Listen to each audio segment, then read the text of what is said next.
Hello, ladies and gentlemen. You're welcome again to the program Sompon Global TV. And this is a weekly activity that we have. We are having today the racism talk. And you know from now or for now that the racism talk came about as the result of the death of George Floyd on the 25th of May 2020. After George Floyd died, we had a numerous amount of people, millions of people going out to the street to demonstrate and mentioning the fact that Black Lives Matter. We know that Black lives had always mattered, but that some people somehow with powers, diverse ways decided to pull down the importance of Black people. And therefore, we also know that our ancestors, people like Mandela, people like Martin Luther King Jr., people like Dr. Angelo, fought seriously for this fight. And we know that the fight still have to continue. It has not stopped because we have brought in all the laws and all the fighting. Racism still is in our midst. We just know that we have to continuously have this conversation.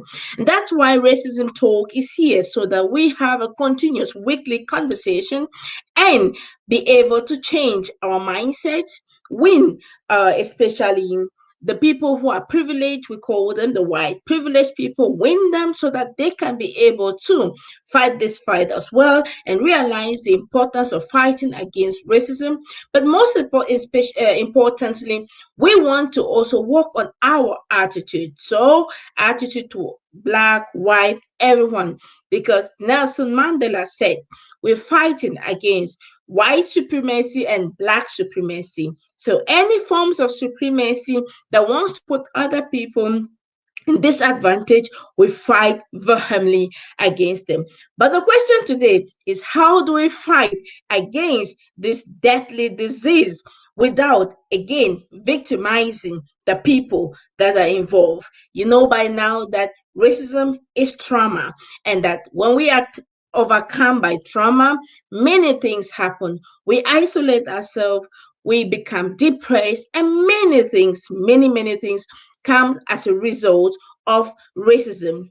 And the question is, how can we create a safe space for our victims, so to say, and of course, also create alliances with other people to be able to create awareness in the society and in the community. My guest today, and she's trying to lock in, is not a person that married the Caro. She is just also one of us that has experienced racism like any other Black woman or Black man in a white community. In my book, I wrote a book with Professor Melta, and in this book called Discriminierungs- und Rassismuskritische Sozialarbeit und Bildung, praktische Herausforderungen, Rahmungen und Reflexionen, we wrote about the causes, and I wrote about the perspective of the African people. And so you can get the book also on Amazon, and you can get it also on the Felac, Belit Juventa Felac. So to tell you, we have been working on the aspect of racism and discrimination for a very long time now. And I know that many of you are working in this area of racism and discrimination. Many of us are in this field because somehow, just being a Black woman, you go through this. Just being a Black young girl, you go through these challenges. And we are hoping that we are going to one day overcome this deadly disease called racism. While we are waiting for my guest today, and I'm hoping that she's gonna make it because of the network issue. I really hope she's gonna make it. Let's keep the conversation rolling. And I'm sure that you also have questions. I welcome you all who's listening wherever you may be. I'm welcoming you. Send your question. Feel free to interact. This is a conversation that concerns all of us. This is a conversation that we are going through it. This is a conversation that I'm sure that every young African person, every old African person can write a book about it, right? And it's not a conversation for intellectuals only. It's not a conversation for the old. It's not a conversation for the only for the adults. It's a conversation for all humanity, and especially for us, the Black people. And therefore, the racism talk space is for you and me, so we can be able to exchange, we can heal from our wounds, and of course, find ways to positively create more awareness against this deadly disease called racism. So thank you for joining, and thank you for being my guest this evening. I'm still waiting for my speaker. I hope she's gonna make it today. And if not, then we're definitely going to continue the conversation with her. I'm still looking at my program, my broadcast, hoping that she comes in. Thank you very much for joining. So let's start and have the conversation why we started this platform, because I think it's important that we know that racism has been existing for the past 500 years. We can take the racism conversation right back to the time of colonial time, slavery time, right back to the history of the Berliner Conference, whereby the German Chancellor Bismarck called a political discourse. And in this political conversation, this conference, there was no Black people represented. No Black person, no African leader from any of the African countries was represented. And when they sat in this table of conversation, the table of power, one would call that, they decided to split Africa in diverse sectors. In fact, it was like taking a piece of goat and then slaughtering them and sharing who gets the share, who gets the bigger share. And can you imagine Congo as a land, a country, was given to just one single human being? This is unbelievable. I do not even dare to call some of their names because it is just too unbearable. So when this country, Congo, was given to this one person in Belgium, he took Congo as his property.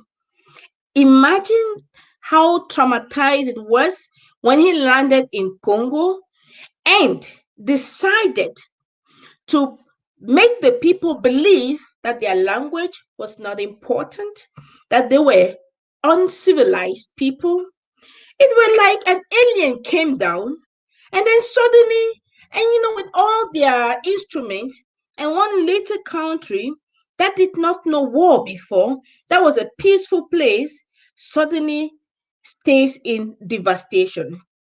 Their language is wrapped from them. I mean, their women were even raped and destroyed. Their men were punished, taken into slavery, were pulled down, destroyed. Their men were really destroyed in front of the women. So making the Black man even feels too inferior. This history, the story can continue. This was just to remind us of the Berliner Conference. And we are having you welcome, you're all welcome. I don't want to call the names. And Elvis Love says King Leopold, about 10 million Congolese were killed at that end. Oh yes, you can go on and tell the rest. I just feel at times very annoyed to call their names. And then Jerry Kramer says the most brutal colonial regime was in Congo. You can say that again, ma'am. You can say that again. And but that was not alone. So many other countries in Africa experienced this. I mean, you can imagine you're living in a family with your father, mother, and children, and the thief comes home in your home, kills your father, kills your mother, and then takes you out of that place and behave as though he or she was your God. I mean, so the person has killed your father, killed your mother, and then take you as though you are an adopted child, rip you from your language so you can't speak your language again. In fact, you just start hating your language, rip you from your way of dressing, your way of communicating, your way of eating, and now pretends to be like you're the adopted child. And so now we come into this system as though we are adopted children. And even adopted children really have some privileges. Because at times, the way the black man and the black woman is treated, I wonder if we're really even taking like adopted children or adopted kids. I really wonder if we even can even understand if the people that are perpetuating this wickedness can understand themselves what has happened. But I understand that racism is not only as a result of the fact that they did not really like the African person. It's simply because of the materials that we have. It's simply because of the raw materials that we have. It's simply because of our abilities, our diversity, our language, all that we had. Yes, when the white man or whatever color man they saw, my daughter will ask, how white are they? Are they really white? If once you look at this piece of paper as white, are they really white, ma'am? And I'm like, no, really, actually not. But it is simply a way to have access to them and to make people know what is happening. And because they have defined it, they defined it in the dictionaries that we read. We read the books that have been defined by them, written by them, explained by them. And so, of course, they have the advantage. Okay, I'm seeing Mary de Caro, and she's saying, I can't get in. I don't know for what reason, but this is really so sad, Mary de Caro, because we have so prepared for you today, and we had really prepared for this conversation. And Mary de Caro says, I can't get in. I really don't know how I could help again further. But I'm sure that we're going to make it again another time, Mary. So do not worry. We're definitely going to push up your conversation again the next season. Thank you so much for trying all the same. And I hope that next time it's going to work. We're going to take a lot of time next time to work on that. So no worries, all will be fine. Thank you very much, Mary De Caro, for trying and giving your best. So technique is the way it is. And this is again to prove to us that we can't rely on technique, right? Technique is technique, and we can rely on them. So, but I'm sorry that you really can make this talk. So, but that notwithstanding, Mary De Caro, you are free to give on your contributions, and of course, contribute exactly what you had told me, all the conversations you have been planning to have with us. You can also pull it down here. And I'm going to be asking also questions directly to you. You're watching from Facebook Live. I can see you. And so I'm going to also ask you the questions that I had planned to ask you. So if you're there, you can just answer the question. All right. So thanks you very much. And thanks also for watching. Thanks for being who you are. A loyal soul. God bless you. Let me welcome all those who are here. I'm welcoming you, Aji Blessing. I welcome you, Jerry Kramer. I welcome you, Mary. I welcome you, Mariam, and I welcome you, Charity Marimo. I welcome you, Mesman Mwafo. I welcome you, Princess Hope Sompon. I welcome you, Mambo Wetu. I welcome you, Eno Maggie, and I welcome all those watching also from the YouTube page. I welcome you, Wambui Rose. I welcome you, Batemona Abeke. Thank you for your time. Elvis, I thank you. I appreciate you. Continue to be and continue to support the work that we are doing. We are here because you are there. Remember the Ubuntu spirit. I welcome you also, Nefat. I welcome you, Maury. I welcome you, all that are watching from YouTube. Thank you very much for devoting your time to this very hard conversation, and thank you for being part of our discourse. And of course, if you want to join the conversation, I'm gonna send you the link. Just let me know, and then I can invite you as well to join the conversation. So let's continue the talk. We are having the conversation today on racism, and we said that racism is a deadly disease. If you're there out there and you want to join the conversation, do not hesitate to ask for the link, and I'm going to share the link with you so you can join us in the conversation. Now that we know that racism is also very deadly, We know that racism causes a lot of trauma. We know that racism causes pain for those who are really those who are the victims. We also know that there are people profiting out of racism. And the question we ask ourselves, I particularly, as a trainer, as a pedagogue, as a social worker, as a lecturer, is the question to understand how we can overcome it and how we can really work to stop, or again to reduce the hurt caused by racism. If we can stop it completely, I really do not know, because our ancestors fought a great fight, yet they could not really stop it. But I am sure that the projects that are coming out, we're having amazing concepts coming out with amazing organizations. The Pamoja Africa Con is coming out with great concept, and I'm sure that with this great concept, everyone is involved and everyone is going to take part. And therefore, I'm sure that with this kind of concept put in place from the perspective of the victims, then I'm sure that things could change, because up to now we do not have any concept like that in Germany, and no concept that comes really from the perspective of the victims. So with this concept, I'm sure that things are going to maybe change, and I want to encourage you to be part of it and to understand also the concept. Many things have been going on. Personally, I've experienced racism. You have heard this. You've heard me told you the story many times. How my kid, and especially the boy, really suffered. I told you the story of how he was told in school that as a black boy he could not get married to a white girl, and that because he was a black child boy, he could not also be in a white family. And so in school they were playing the mother child game. I think you know this game. I don't know if you know it, but there is this usual game children play when they are young, mama papa spiel, or mother child game. And so in his class, he was the only black child. And unfortunately, because he was the only black child, he could not play the role of the father and he could not play the role of a son. Now, if you have not heard me tell, if you've not heard this story before, you need to guess and take years to guess the kind of role he was given. And he was given the role black wicked neighbor. These are children that were 9 years of age.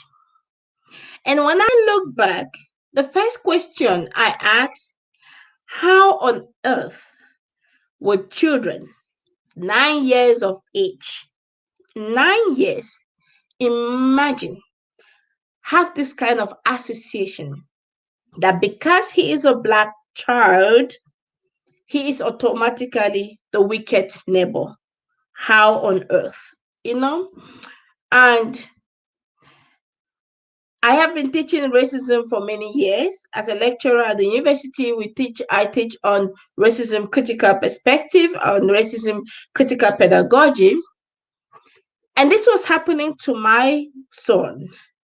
And in a city where I'm very, very, very engaged, politically very active. So it's like I know the entire state. And I was asking myself, if this would happen to me, what about a mother and a father who've got no access to some of the privileges I got? And I was thinking, what do I do next? I took time to reflect on how to handle it. And this is where it takes me to the question, how do we properly solve some of these problems?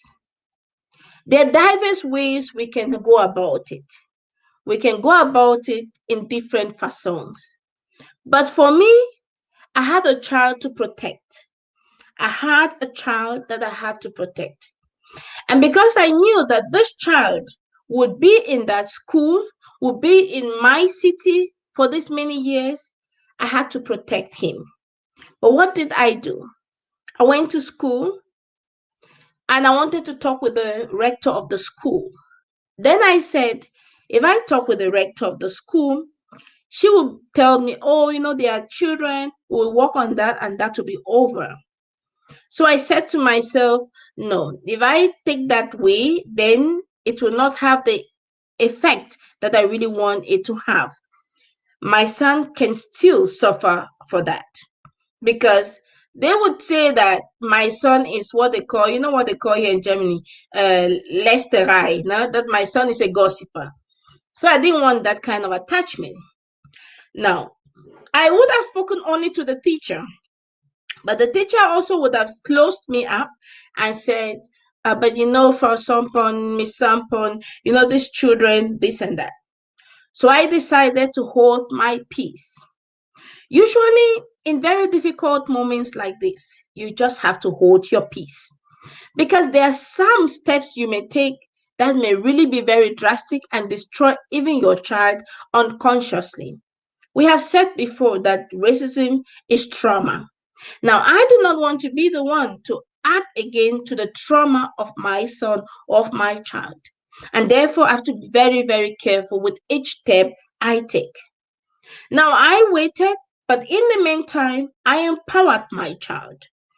With the Afro Social Workers Forum, we have a platform for empowering young African kids. If you're out there and your child is facing any forms of racism, please enroll your children into this safe space. The Pamoja Africa AFAL Köln and Sompon Social Service, under the umbrella of the Afro Social Workers Forum, we have decided to offer, this is our free gift for our Black kids, so that no mother, no father should suffer some of these things alone. If a mother is suffering, a father is suffering, then it should be because they have not understood what is going on. It should be because they don't know about this forum of the Afro Social Workers Forum. But if you have heard about it and you choose to live alone and suffer alone, then that one is in your responsibility. Now, with the safe space, we have created that it is a monthly program. Every end of the month, we gather together. At the moment, we have about 24 kids. They come every end of the month and we discuss such matters. We empower them. We make them understand how important they are. We give them the backbone. We give them contact of important people that we know that they are also influential.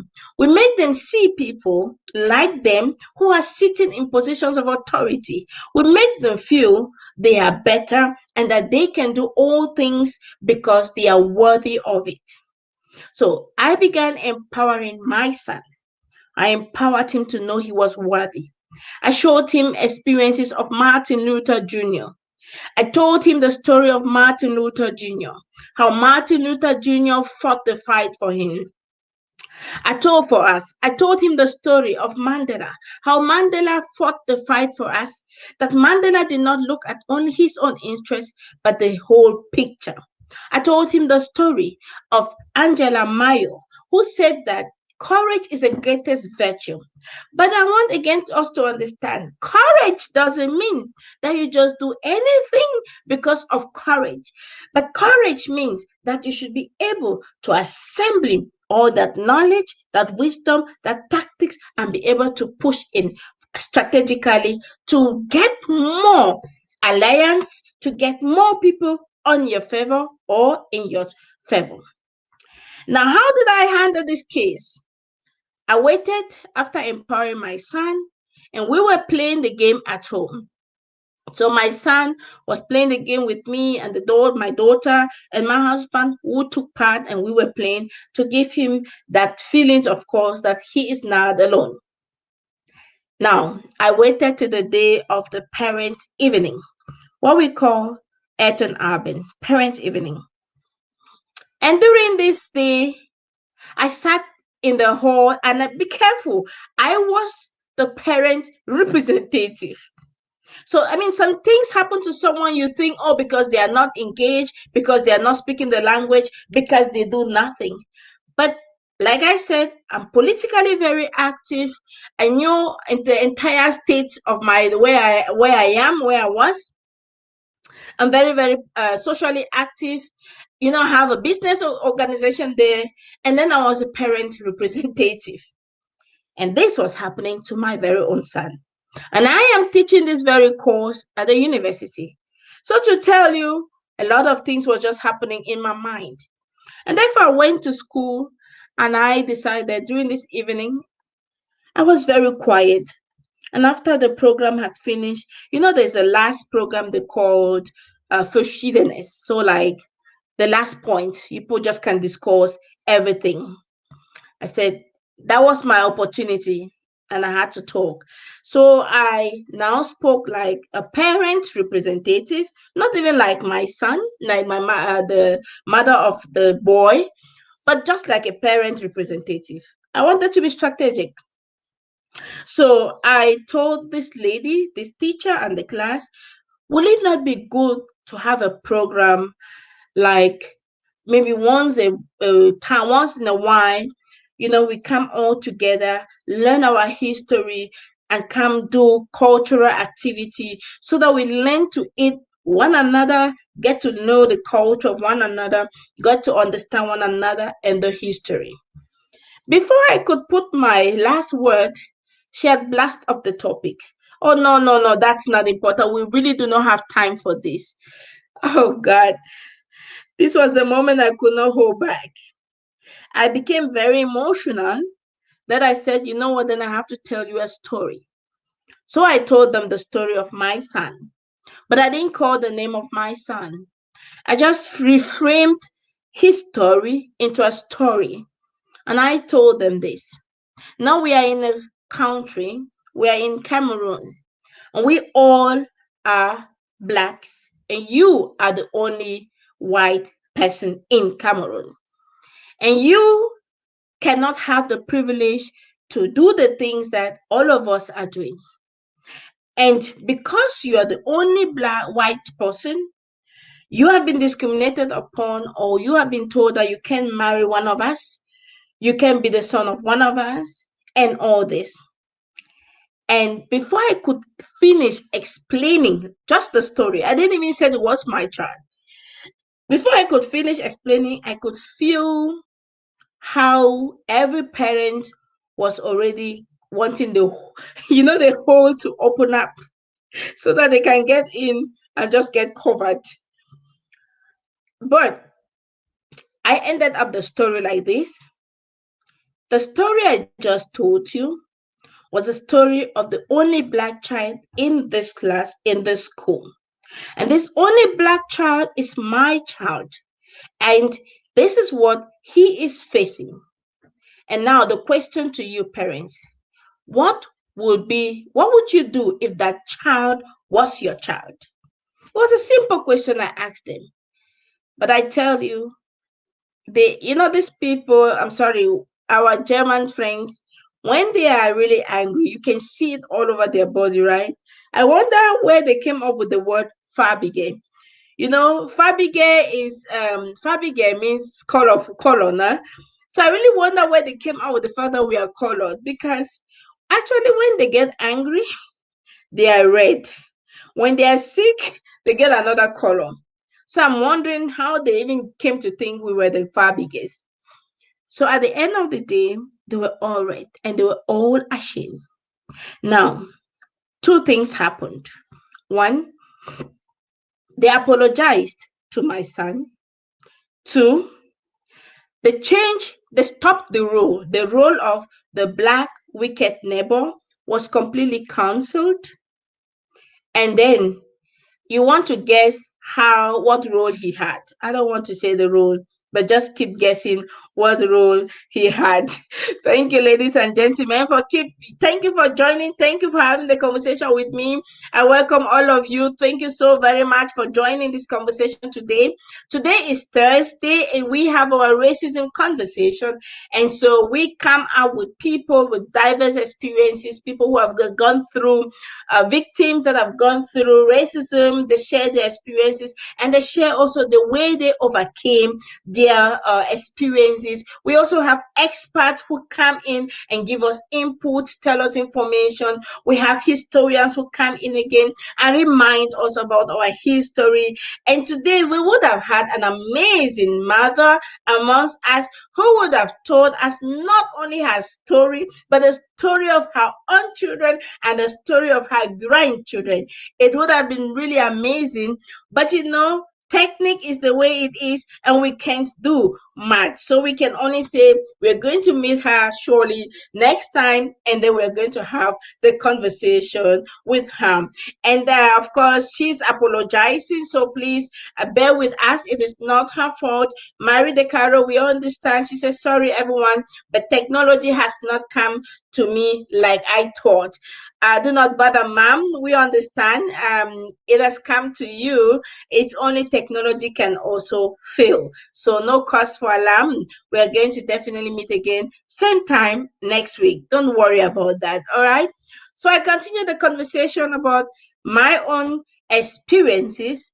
The third part experiences were just my son. Now the next week, everything got changed. What happened was, and what happened actually with the conversation, the teacher looked for me and wanted to have a conversation with me. And she asked me, but why didn't you tell me this before? And I said, ma'am, if I told you this, you would have told me they are just kids and it is over. And I didn't want this conversation because I think the kids will not have understood, the parents will not have learned, and the entire school will not have benefited from it. So that's why I did not tell you. But next time, I would inform you. Now, so I hope that was not going to be next time. But of course, you have to be also very strategic. So I said next time, if it ever occurs again, I'm going to inform you. Now, the second thing that happened was immediately they had a program in that school that was against racism. Now, I don't know if they did that because, my eyes now was open to it. No idea.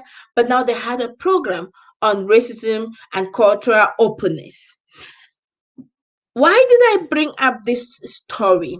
Not because I like talking about the story of racism. Remember, each time you talk about racism and your experiences, in as much as we want to work them out and they say bearbeit and work it out and come out of the bondage it has caused in us, we also know that each time you talk about it, it reproduces again that trauma. It makes you feel again very uncomfortable. For some people, they just can't even talk about it again for the second time, the third time. So you must be so courageous to talk about and explain your story over and over. And it means that we should also, and that was the question, and that's our question, how, you is out there listening, how can we fight against racism, create awareness against racism without traumatizing the victims for the second time? Please share your answers. Tell us what you think. Let us have this conversation together. What do you think, ma'am? Thank you so very much, Isabella Joan, who says you're a wise mother. I appreciate you, ma'am. Thank you so very much. And I'm having Angela Mansela, who says, so true, my beautiful sister.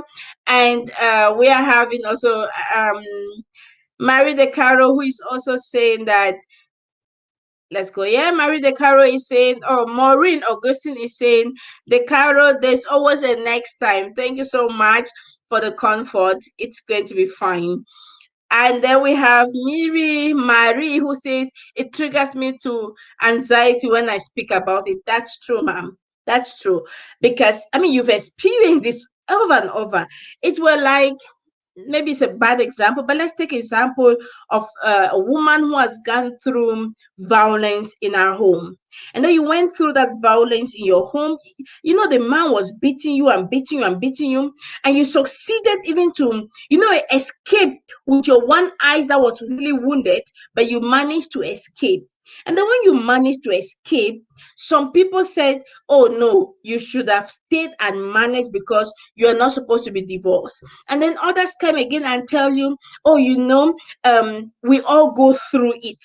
And then the other group of people come again and remind you, tell us more about what happened.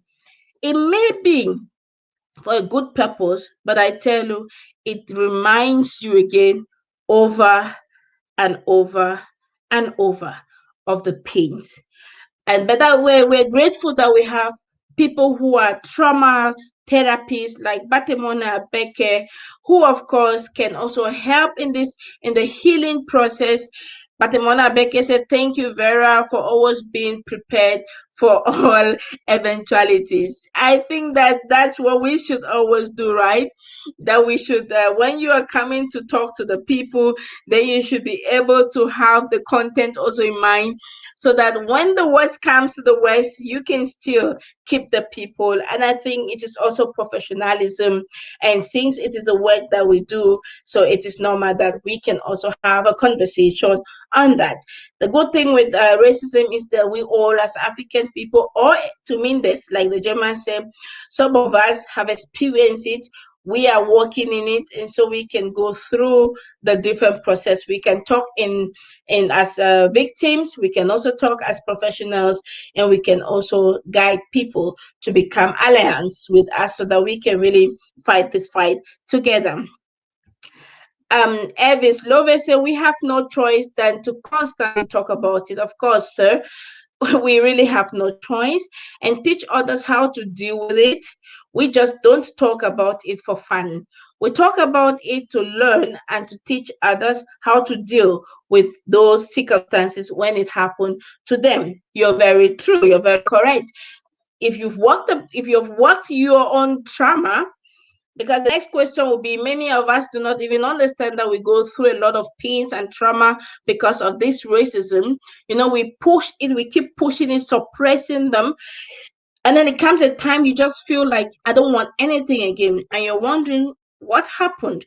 It is as a result of always suppressing and suppressing our emotions that we get to the point that just a little thing, you just get out of your shelf. You just get booming, firing, right?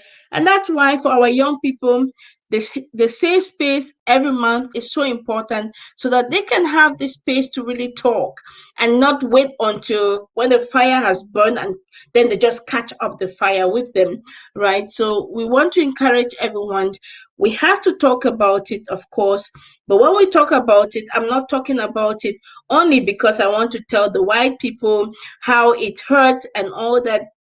But I would like to rather win the white people, the privileged people, to understand how to be able to give up some of their privileges, so that they can also put on the glasses that some of us have put on up to now. And so the importance of talking about this racism as an organization is also because we want to heal ourselves. There's a process of healing when you talk, and of course we want to exchange. And in the process of exchanging, we want to learn new methods, new approach, how to be able to solve this problem without causing extra problems to it. That's all about it. We want to find ways solve this problem without causing more problems. Solve this thing, tackle the disease without provoking other diseases. And if we do that in a positive way, in a way that we all around can profit from it, then it is amazing. And so we can, of course, be very glad to do that. Let me go through some of the comments here. We have Teresa Stam, who says, "It triggers more power and energy in me, especially when I'm talking to the whites about it. More awareness needs to be done, especially to the whites. Most of them have no idea.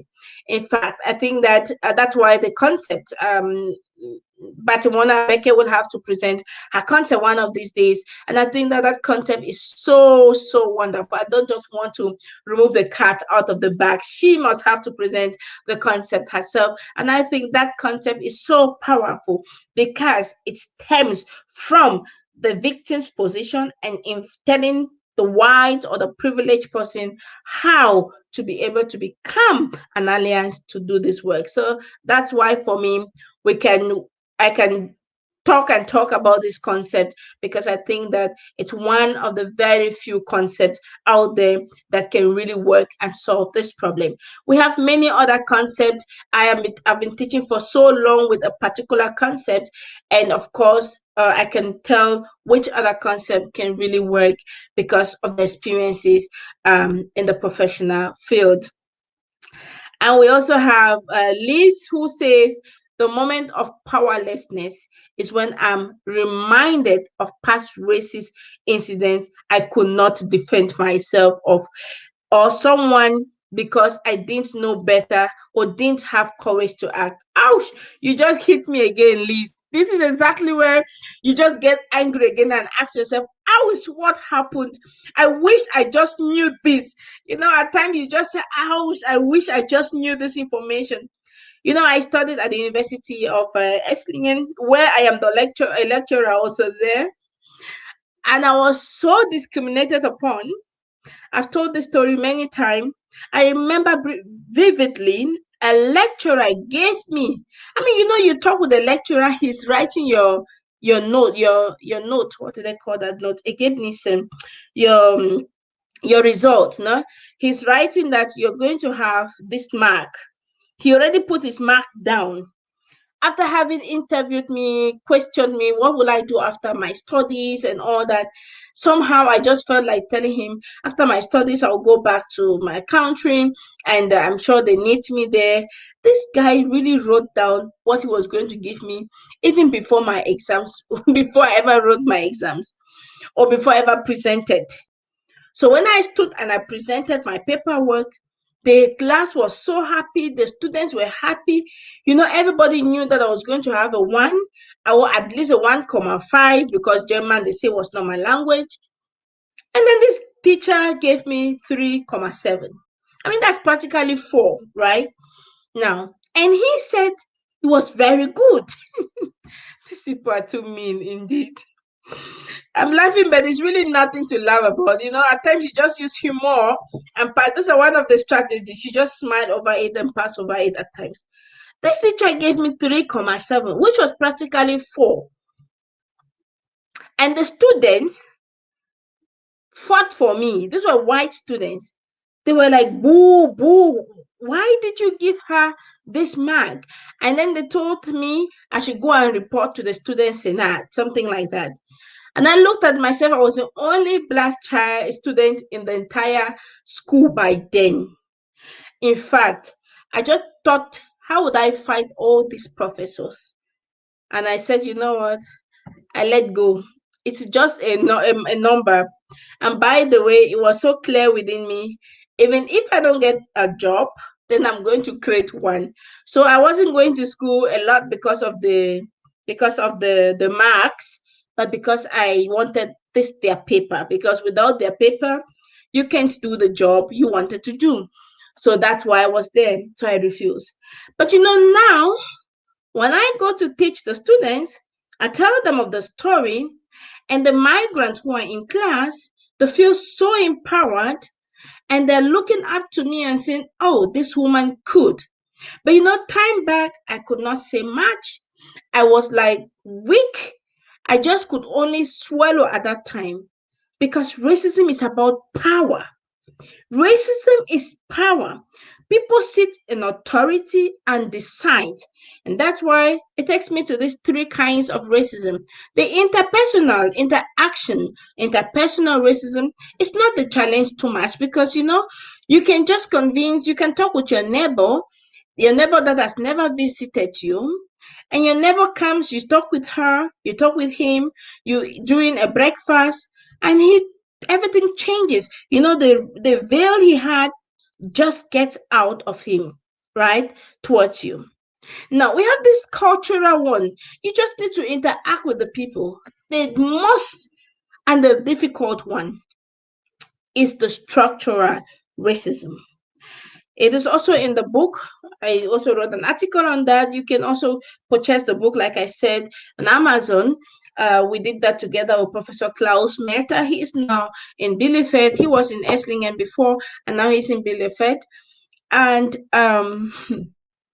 the worst racism is the structural racism made in forms of laws, structures, in schools, universities, in Behörda offices, job at the job site, application when you look for a job, when you want to look for a job, get maybe a home, a home for yourself. These are the ones that is so tough. I describe it in this book as a white concrete that is so difficult to break through it. It's so tough. But unfortunately, people sit there. They're human beings. Is that fortunate or unfortunate? I really can't tell. Because the human beings who sit there are also human beings. And therefore, we need to create awareness in diverse forms so that we can penetrate these different people who are in these different offices and teach them the different things that we need to. We need to teach these people in the offices, teach the politicians what is really happening, train them. We have people that are good at that. Pamoja Africa FL is doing an amazing job on fighting against racism with their concept. So you can go to the offices, train these people, because not that we want to tell them again the story, no, but we want to train them how to be able to see properly with a different eye. At the moment as we talk, most of the time they look at Black people with either migration glasses. So when they look at you, they just see a migrant. And that's why Pat Packard, a Black American, wrote in one of her books, one of her poems, she said, "For the white people who want to be my friend, first, you must understand and never forget that I am a Black.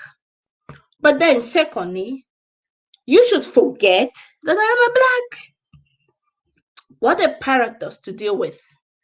That you, as a white friend of mine, you seated at the office where you have to do have offers for every citizen, and every citizen has a right for those offers. While creating those offers, you have to first these people are just human beings. Now, after you now come the time that you can reflect and go to them and ask them, these different human beings, what is that special thing you need? So that's why, again, the Pamoja Africa concept says that you don't talk about me, without us, So, and that's why it's important that even in concept, in schools, in the offices, in organizations, when the organizations want to create programs, the integration program, the refugee program, the social program, whatever programs that the government wants to start up, they should be able, one, yes, to first of all see everyone as a citizen, but at the second step, get the people involved. They call that beteiligung. They call that participation. Let the citizens and let the people, the individuals, also get involved so that they can be able to tell their story. And this is where the challenge is for us Black people. This is where our challenge is, all African people, is that if the German government wants to work with the Africans, who should they meet? That's our biggest challenge. Who is going to represent us? Because we do not want to cooperate with one another. We do not want to work with one another. And these people think like a cupboard. You know what a cupboard looks like? Every space has a name. So if you're doing a project on racism, it should just be on racism. Don't add migration to it. Don't add a school to it. Don't add any other thing to it. Just racism. If you're doing refugee, let it just be refugee. Nothing else. No addition. If it is migration, just migration. If it's social work, just social work. If it's development, just development. So they work like this. So every structure has its own space and its own cupboard. So making it very difficult for us who are not born here to understand the system. In the next conversation, we're going to be finding out what is really the challenge we are facing. Usually, I know that racism exists. We also know, but we also know that many a times some things are also because we lack some of this information. Take the case of this Schublader denken, as I said, this way they think. What a way of thinking, so that if you tell somebody, in fact, they are so one-sided thinkers, so that if some of them, not all, of course, so that if you bring in and say, but migrants are really also, some of them are refugees, and they understand developmental work, you will you never get support. In fact, they just get overwhelmed, right? And so that's a calling for us.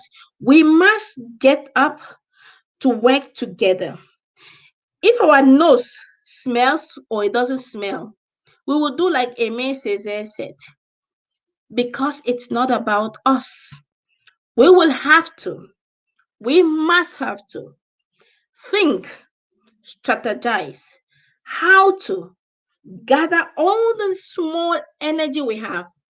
The one man fight will not help fight this big fight. We must gather our energies together. We must work together as a united force.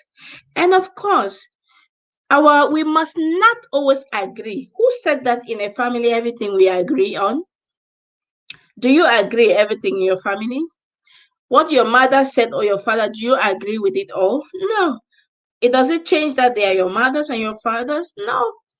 We must not agree over everything, my fellow people, my fellow brothers and sisters with a black skin or people of color or what you can call yourself. We must not agree over everything. But you know what? We must strategize. We should not do, like Malcolm X said, fighting against one another.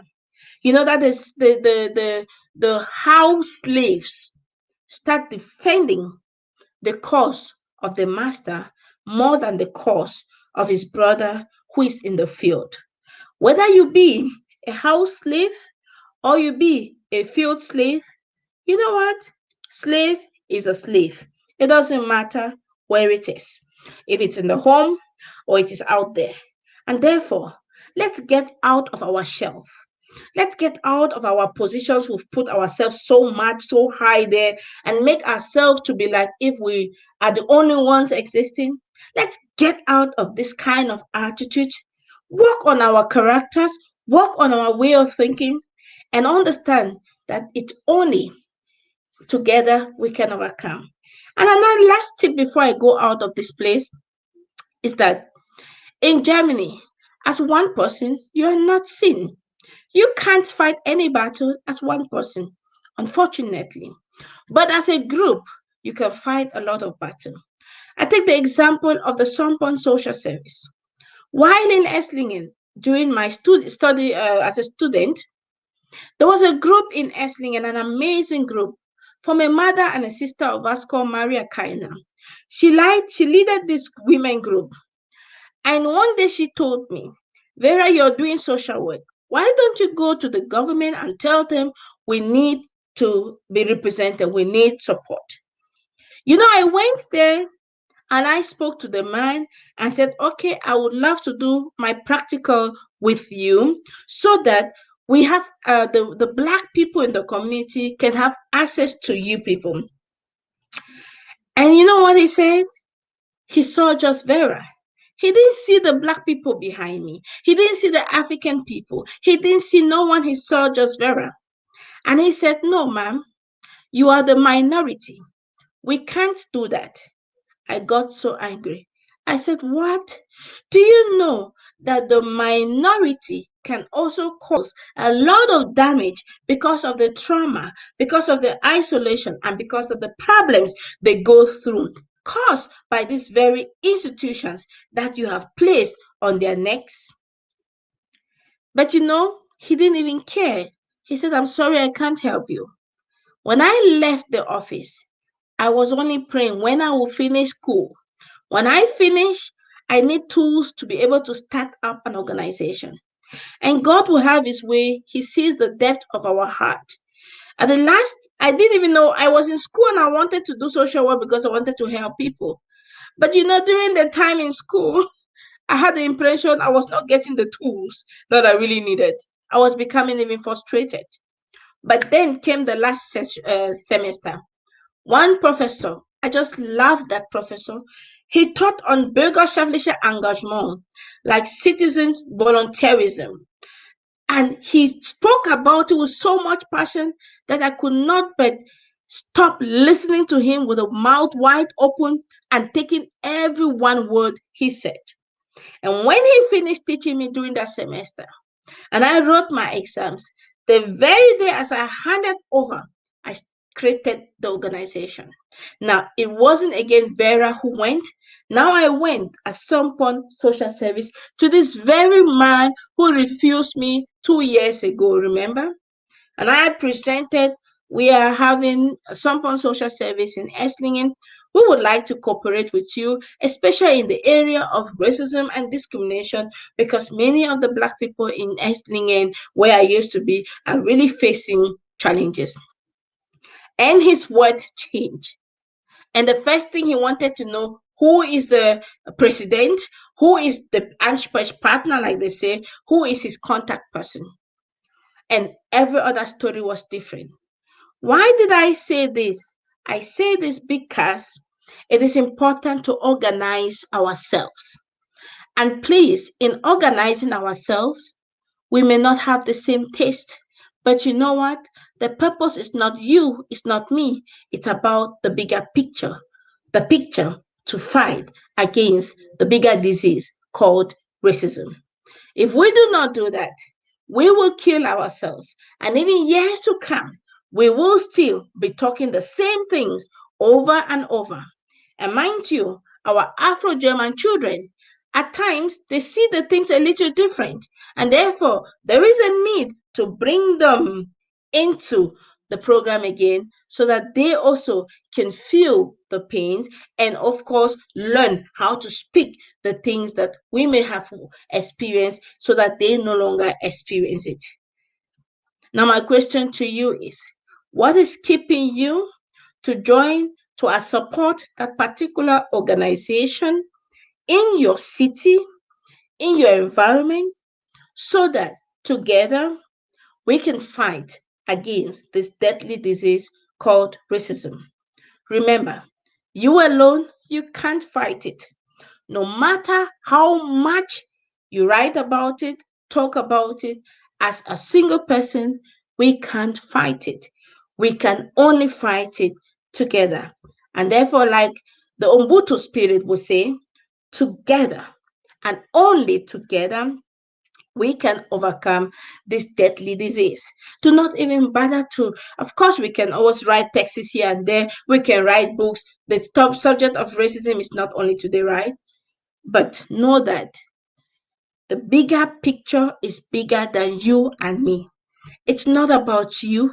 It's not about me. Please forget your name. Forget who you are and see the bigger picture. Therefore, join that organization. Therefore, join that association. Therefore, support that group wherever they are in your community, at the national level, the local level, at the Bundes level, and see how together we fight this deadly disease called racism. I'm so sorry because we couldn't get our mama Jockey, who is married to Caro.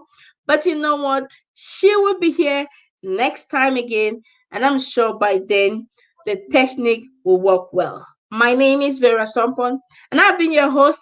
And I leave you with these jingles. Hoping to see you same time next week. Until then, take good care of yourself and stay connected. Bye bye.